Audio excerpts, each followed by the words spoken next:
মুস্তাকুন নবী হাফিজাহুল্লাহ কয়দিন আগে আমাদেরকে গাদ্দার বললেন, এরা জাতীয় গাদ্দার, জাতীয় বেঈমান। অথচ ওনাদের নামটা নিয়ে তো আমরা দোয়া সূচক শব্দটা সবসময় ব্যবহার করি, হাফিজাহুল্লাহ, আল্লাহ হেফাজত করুক। অথচ ওনাদের মুখের ভাষায় আমরা আহত হই রীতিমতো, এটাই স্বাভাবিক। দেখেন, আপনারা একটা প্রবাদ বলেন না, সঙ্গে থাকলে সঙ্গী, না থাকলে জঙ্গি। এটা শুধু আপনাদের একটা প্রবাদ নয়, আপনারা জানেন কি না, এটা স্বয়ং নবী আকরাম সাল্লাল্লাহু আলাইহি ওয়াসাল্লামের একটা হাদিসের সারাংশ। ওই হাদিসটা একটু শুনেন, চোখ কপালে উঠবে দেখবেন। আনাস ইবনে মালিক থেকে হাদিস বর্ণিত, ইমাম বুখারী বর্ণনা করেছেন, হাদিসটা এনেছেন 3938 নম্বর হাদিস। একই হাদিস মুসনাদে আহমদ এনেছেন 12057 নম্বর হাদিসের বর্ণনা। ইমাম নাসাই সুনানুল কুবরা এই হাদিসটা এনেছেন 8197। একই হাদিস ইবনে হিব্বান এনেছেন 7423 নম্বর হাদিসের বর্ণনা হিসেবে। এই হাদিসের মধ্যে একজন আব্দুল্লাহ বিন সালাম নামে একজন সাহাবী, আগে তিনি ইহুদি ছিলেন, ইহুদি থেকে উনি ইসলাম গ্রহণ করবেন। ওই সময় তিনি রাসূলুল্লাহকে একটা কথা বলেছিলেন চমৎকার, যে ইন্নাল ইয়াহুদ কওমুন বুহতুন, যে ইয়া রাসূলুল্লাহ, ইহুদিরা কিন্তু এমন একটা জাতি, চরমভাবে অন্যের ব্যাপারে তার সাথে যার মতের মিল নাই তাদেরকে চরম লেভেলে মিথ্যা অপবাদ দেওয়ার জাতি কিন্তু ইহুদি। এই কথা বলে উনি একটা অনুরোধ করলেন রাসূলুল্লাহর কাছে, যে ফাসআলহুম আন্নি, এই যে আমি যে মুসলমান হয়েছি এটা তাদেরকে না জানায়া, হ্যাঁ, ক্বাবলা আইয়ালামু বিইসলামি, আমার ইসলাম সম্পর্কে তাদের জানার আগে তাদেরকে শুধু জিজ্ঞাসা করেন যে আমি তাদের মধ্যে কেমন মানুষ, একটুকাল জিজ্ঞাসা করেন। ফাজাত ইয়াহুদ, তখন ইহুদিরা যখন আসলো রাসূলুল্লাহ জিজ্ঞাসা করলেন, ফাকাল নবী সাল্লাল্লাহু আলাইহি ওয়াসাল্লাম, আইয়ু রাজুলিন আব্দুল্লাহ ইবনে সালাম ফিকুম, তোমাদের মধ্যে আব্দুল্লাহ বিন সালাম ব্যক্তিটা কেমন বলো তো। মানে ইহুদিদের ভাষাটা দেখেন, ইহুদিরা বলে ক্বালু খায়রুনা ওয়া ইবনু খায়রিনা, আরে সেটা উত্তম, উৎকৃষ্ট এবং উৎকৃষ্ট ছেলে, ভালোর ছেলে ভালো। এবং তারা আরো বললো ও আফদালুনা ইবনু আফদালিনা, আমাদের মধ্যে সর্বোত্তম ব্যক্তি এবং উত্তম ব্যক্তির ছেলে। এবার রাসূলুল্লাহ যখন তাদেরকে বললো, কলু, রাসূলুল্লাহ বলেন, আর আইতুম ইন আসলাম আব্দুল্লাহ, আচ্ছা তোমরা কি মনে করবে যদি সেই উত্তমের ঘরের উত্তম ব্যক্তিটা ইসলাম গ্রহণ করে ফেলে। কলু, তারা সমস্যা সবাই বলে উঠল, আযাহুল্লাহু মিন যালিক, আল্লাহ তারা হেফাজত করুক ইসলাম গ্রহণ থেকে। এই কথা পড়ার পরে ফাখারাজা ইলাইহিম আব্দুল্লাহ বিন সালাম তাদের সামনে আসলো। আয়েশা সুস্পষ্টভাবে তাদের সামনে আশহাদু আল্লা ইলাহা ইল্লাল্লাহ ওয়া আন্না মুহাম্মাদুর রাসূলুল্লাহ এই কালিমার সাক্ষী দিল। এই কালিমার সাক্ষী দেওয়ার পরে এবার তারা বলতেছে, দেখেন একটু আগে বলছে, একটু পরেই তারা বলতেছে শাররুনা ওয়া ইবনু শাররিনা, আরে ও তো ছিল একটা নিকৃষ্ট, আমাদের নিকৃষ্ট ছেলে নিকৃষ্ট। আপনি বাস্তবতা দেখেন, আপনি দেখেন আমাদের ভাইদের অবস্থা। ইনারা, আপনি যতদিন পর্যন্ত তার মতের বিপরীতে না যাবেন, আপনার নিয়ে কোনো আলোচনা নেই, আপনার নিয়ে কোনো কন্ট্রোভার্সি নেই, আপনি নিয়ে তেমন কিছুই নাই, মতের বিপরীতে যান, আপনার খারাপ না থাকলেও তারা নিজের মন মতো, অর্থাৎ তার অন্তর যেটা শান্তি পায় সেভাবেই বলবে। ইহুদিদের মতো, ইহুদিরা একটু আগে যে মানুষটার ভালো বলছে একটু পরে বলে তার চাইতে খারাপ কেউ নাই। এই হাদিসটা কেন আনছি, এর সামনে আরেকটা হাদিস আছে, ওই হাদিসটা শুনলে এর মর্মর্থটা পুরোপুরি বুঝে আসবে। আসেন আরেকটা হাদিস, যেটা আবু সাঈদ খুদরি থেকে বর্ণিত, একাধিক মাজমুয়া ইবনে তাইমিয়াও এটা আনছেন, মাজমুয়া ফতোয়া ওনার 10 নম্বর খণ্ড 106 নম্বর পৃষ্ঠা। একইভাবে এই হাদিসটা ইমাম বুখারী আনছেন 7320 নম্বর হাদিস, মুসলিমও আনছেন সহিহ মুসলিমে 2669 নম্বর হাদিস। একইভাবে ইমাম আহমদ এই হাদিসটা বর্ণনা করেছেন 1168 নম্বর হাদিস হিসেবে। হাদিসের মধ্যে রাসূলুল্লাহ একটা ভবিষ্যৎবাণী করলেন, লা তাত্তাবিআন্না সুনানা মান কানা ক্বাবলাকুম, অচির একটা সময় আসবে তোমরা তোমাদের পূর্ববর্তীদের অনুসরণ করবে। কিরকম অনুসরণ? রাসূল বলে হাজওয়াল কুযযাতি বিল কুযযা, পায়ে পায়ে, মানে এক পা করে অনুসরণ করবে, পদাঙ্ক অনুসরণ করবে, একের পায়ে পায়ে। রাসূল এটা আরো দৃঢ়তার সাথে বোঝানোর জন্য উদাহরণ দিলেন যে হাত্তা লাউ দাখালু হুজরা দাব্বিন, ওই পূর্ববর্তীরা যদি কোনো গুই সাপের গুহার মধ্যে ঢুকে থাকে তো তোমরা তাদের লা দাখাল তোমরাও সেখানে ঢুকবা তাদের অনুসরণীয় হয়ে। কাদের এই পূর্ববর্তী কারা? সাহাবায়ে কেরাম জিজ্ঞাসা করলেন, ক্বালু আল ইয়াহুদ ওয়ান নাসারা, হে নবী আপনি সেই পূর্ববর্তী বলতে কি ইহুদি নাসারা বুঝাইতেছেন? রাসূল বলেন, ক্বালা ফামান, আর কাকে বুঝাইতেছি? এই হাদিসটা দেখেন, আমাদের আলেমরা কি বুঝে, ওয়েস্টার্ন কালচার, মানে আজকের ইউরোপীয় যে কালচার, এই কালচারকে যদি আপনি গ্রহণ করেন তখন তারা শুধু মনে করে আপনি ইহুদি খ্রিস্টানের অনুসরণ করছেন। অথচ আজকের ইহুদি কালচারের সাথে গত সময় রাসূল যে পূর্ববর্তীদের কথা বলতেছেন তাদের সব কালচার কিন্তু হুবহু মিল নেই। অথচ হুবহু তাদের স্বভাব, মূল কালচার হলো স্বভাব, চেতনা, চিন্তার ধরন, সেই চিন্তার ধরন রাসূল যেভাবে বলতেছেন ওইভাবে আমরা আলেম ওলামারা অনুসরণ করতেছি, তাকওয়া এবং দৃঢ়তার নাম দিয়া। আপনি চিন্তা করতে পারেন, শুধু আপনি যতক্ষণ না ওয়েস্টের পোশাক না পড়ছেন ততক্ষণ পর্যন্ত আর নাস্তিক না হয়ে যাইতেছেন, আলেমরা আপনাকে কিন্তু ওয়েস্টের ইহুদি খ্রিস্টানের অনুসরণকারী হিসেবে চিহ্নিত করবে না, কিন্তু তারা নিজেরাই ইহুদি খ্রিস্টানের অনুসরণকারী চেতনার দিক থেকে, যেটা রাসূল এত আগে ইঙ্গিত করে গেছেন। আপনি দেখেন এই যে ইহুদিরা এই স্বভাবভুক্ত হলো, কেন হলো? আর আমাদের মধ্যে এই স্বভাবটা কেন আসছে? মানে সঙ্গে বাহিরে গেলে আপনি যত ভালো মানুষই হন, একেবারে আল্লাহু আকবার আল্লাহু আকবার যেই হন, আপনি তাদের কাছে ঘৃণিত হবেন। এটা কেন?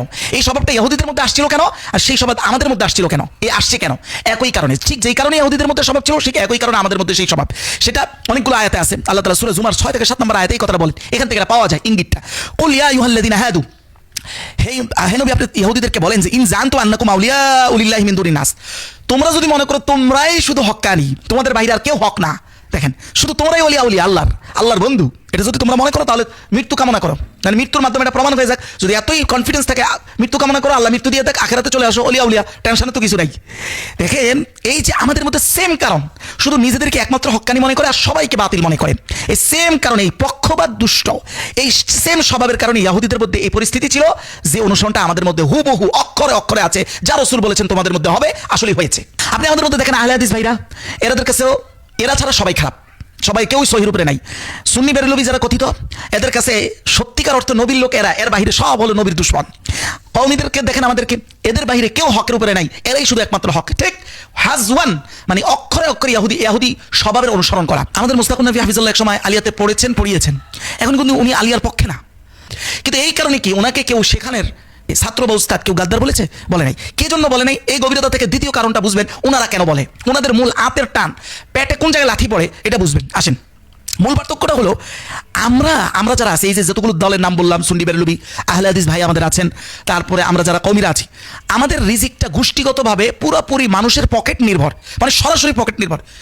আমরা মানুষের থেকে কাউন্সিল করে একটা টাকা আনতে হয় সরাসরি, এটা খারাপ না, কিন্তু আমরা গোষ্ঠীগতভাবে এটার উপরে নির্ভর। এই নির্ভরতার কারণে আমাদের যেটা হয়, আমরা বলছি না এই কাজটা নন ইসলামিক, এরকম কোনো বিষয় বলতে চাচ্ছি না, কিন্তু ইসলামিক হলেও পুরো গোষ্ঠীগতভাবে যেহেতু আমাদের এককেন্দ্রিক পেশা নির্ভর হয়ে যাচ্ছি, সেটার কারণে 60% দিনের কাজ অনেকে করলেও এখানে 40% দুনিয়াবি স্বার্থ থাকে। এই পার্সেন্টেজটা আবার ব্যক্তি বিশেষ কম বেশি হতে পারে, কারো ক্ষেত্রে 100%ই দুনিয়াবি, আবার কারো ক্ষেত্রে 100%ই আলহামদুলিল্লাহ দিনের জন্য করতেছে। কওমীতে এরকম শত শত আলেম আছে যারা 100%ই দিনের জন্য কোরবানি দিতেছে, চোখের পানি ফেলতেছে, সেটা কিন্তু আছে, আমি সেটা অস্বীকার করতেছি না। কিন্তু ম্যাক্সিমাম যেটা হয় সেটা হলো এখানে দুনিয়াবি একটা পারপাস বিশালভাবে থাকে, যেহেতু আমরা মানুষের পকেট নির্ভরশীল, রিজিকের উপরে আমাদের নির্ভরতা। আসেন, এখন ব্যাপারটা কোথায় ঘটছে? এই সকল ক্ষেত্রে যদি আপনি সরাসরি জনগণের পকেট নির্ভর হন, তাহলে আপনি কি চাইবেন? আপনার দলে জনগণ কম থাকুক না বেশি থাকুক? বেশি থাকুক, দিনের কারণেও এটাই চায় মানুষ, ঠিক আছে। কিন্তু আপনি যদি পকেটের চিন্তাও বলি, তাও তো এটাই বেশি থাকা বাঞ্ছনীয়। যত বেশি আপনার মুরিদ হবে, দান কম হবে না বেশি হবে? বেশি হবে। এখন আপনি কোন নিয়তে করতেছেন সেটা ভিন্ন কথা, আমি মাঠের বাস্তবতা বলতেছি।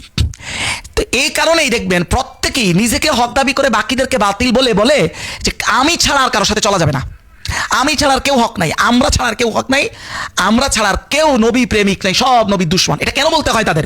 একমাত্র তারা এখানে ব্যবসায়ী সেন্সে চলে আসছে, আর এই জনগণকে তার নিজের কামাই রুজির প্রোডাক্ট হিসেবে ব্যবহার করতেছে। তখনই তাদের প্রয়োজন হয় সবাইকে বাতিল বলে বেশিরভাগ মানুষকে যথাসম্ভব নিজের সাথে রাখার এই প্রতিযোগিতায় সামিল হওয়া।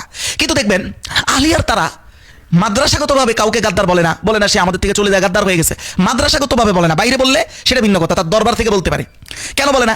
কারণ আলিয়ার হুজুররা জননির্ভর হলেও সরাসরি জননির্ভর না, সরকারের মাধ্যম হয়ে নির্ভর আর কি, মানে টাকাটা সরাসরি জনগণকে আনতে হয় না তাদের।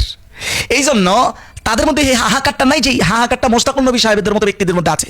এখান থেকে একজন লোক সরে যাওয়া মানে যেন একটা কাস্টমার সরে গেছে। জামাত ইসলামের ব্যাপারটাও সেম। আপনি দেখবেন সবাইকে বাতিল বললেও জামাত ইসলাম একমাত্র দল যারা কাউকে বাতিল বলে না, কখনো এটা বলে না প্রকাশ্যে যে আমরাই একমাত্র হক। কেন বলে না? ওই সেম কারণ, একমাত্র এই দেশে বৃহত্তর ইসলামিক দল একটাই আছে, জামাত ইসলাম, যারা গোষ্ঠীগতভাবে ম্যাক্সিমাম তারা তাদের রিজিক নির্ভর করে বিভিন্ন পেশার উপরে, তারা দল করে আর্ন করে না, বরং আর্ন করে ওইটা দিয়ে দল করে। এই কারণেই যেহেতু তাদের সরাসরি জনগণের পকেট নির্ভরশীল রিজিক না, এজন্য তাদের কাউকে বাতিল প্রমাণ করে এই নোংরা খেলার মধ্যে তাদের ঢুকতে হয় না। এর অর্থ এই না কওমীরা যত জায়গায় বাতিল বলে শুরু থেকে ভুল, বিষয়টা তা না। যেমন হিজবুত তাওহীদ, তার ব্যাপারে তাদের বাতিল হওয়ার বিষয় তো শুধু কওমী না, বাংলাদেশের এমন কোনো সিঙ্গেল পরিচিত আলেম নাই যারা এই বিষয়ে একমত হয় নাই। এটা ভিন্ন। যেই বিষয়ে সত্যিই কোনো কিছু আছে সেই বিষয়ে জামায়াতেরও দ্বিমত থাকে না, সুন্নিদেরও দ্বিমত থাকে না, কওমীদেরও দ্বিমত থাকে না। তাহলে এখানে একটা মূলনীতি বুঝবেন আপনারা, কাদিয়ানীকে কাফের ঘোষণা করার জন্য পাকিস্তানেরা সবাই ঐক্য করছে, তার মানে ঐক্য করা সম্ভব। ইসলাম অনুযায়ী ঐক্য করা যদি না যায় যে হইতো, তাহলে তারা করছে কিভাবে? ঐক্য করার পরে কাজ সেরে যাওয়ার পর আবার তারা একে অপরকে বাতিল বলা শুরু করছে। তার মানে হলো সবাই ঐক্যবদ্ধ হয়ে যেটাকে বাতিল বলে, আপনি একজন সাধারণ মানুষ হিসেবে যদি নাও বুঝেন, ধরে নেবেন যে এটা সঠিক বাতিল। আর তারা নিজেদেরকে কামড়ি করে যে বাতিল বলে, এটা হচ্ছে শুধু পেটের দায়ে খেলে, এটার মধ্যে কোনো বাস্তবতা নাই। এটা দেখ সবাই বাতিল বলে দেখবেন, তাহলে সহিকে এটা কে সার্টিফিকেট দিবে? আসেন, মুস্তাকুন নবী হাফিজাহুল্লাহকে আমি একটা চ্যালেঞ্জ দিই। উনি আমার আত্মীয় হন, উনি খোঁজ দিলে জানবে যে আমি ওনার কে। আত্মীয়তার সুবাদে ঘরোয়া বৈঠক ওনার সাথে আমার সম্ভব। আপনি যদি ব্যক্তি মুস্তাকুন নবী হাফিজাহুল্লাহ, আমি আপনার ছাত্রের যোগ্যও না, আমি এটা দাবি করলাম যে আমি আপনার ছাত্র যোগ্য না। আহমদ শরীফের সাথে এক রুমে বসে আপনি ব্যক্তি মোশতাক নবী হাফিজাহুল্লাহ দামাত বারাকাতুহু, আল্লাহ আপনার বরকত দীর্ঘস্থায়ী করুক, সাইদ আবুল্লাহ মওদুদী মাসুমিয়াত মানেন না নবীদের, এটা প্রমাণ করে শুধু বের হইতে পারেন রুম থেকে। আলহামদুলিল্লাহ, আল্লাহর উপর ভরসা করে চ্যালেঞ্জ দিলাম। আপনি টের পাইবেন না, তা আমি টের পাবো যে গোলেমালে তাসাউফের বাহিরে পড়ালেখার যে বিশাল বাস্তবতার সাথে সম্পর্কই নাই। এনি টাইম হয় আপনার শ্বশুর বাড়িতে বসেন, শর্ত হলো শুধু আপনি আর আমি, এর মধ্যে কেউ আমাকে ডিস্টার্ব করবে না, অথবা আপনার কোনো অন্ধমরিদরা মব করতে আসবে না। অন্যথা আপনি আমার জায়গায় আসেন, আমি আপনাকে নিরাপত্তা দিব, কেউ মব করবে না, আমার মুরিদ নাই। আগামী আলোচনায় দেখবেন ইনারা আমাদেরকে বছরের পর বছর কিভাবে ধোকা দিচ্ছে, এটা আগামীকালকার আলোচনায় আসবে ইনশাল্লাহ। কিভাবে মওদুদী বিদ্বেষকে কেন্দ্র করে এরা নিজেরা শিয়ার আকীদা গ্রহণ করছে এটাও জানে না। সুপ্রিয় দর্শক, আপনারা ভিডিওটা দেখলেন, তো আজকের এই ভিডিওটা আপনাদের কাছে কেমন লেগেছে, যদি ভালো লাগে শেয়ার করবেন। সকলকে ধন্যবাদ।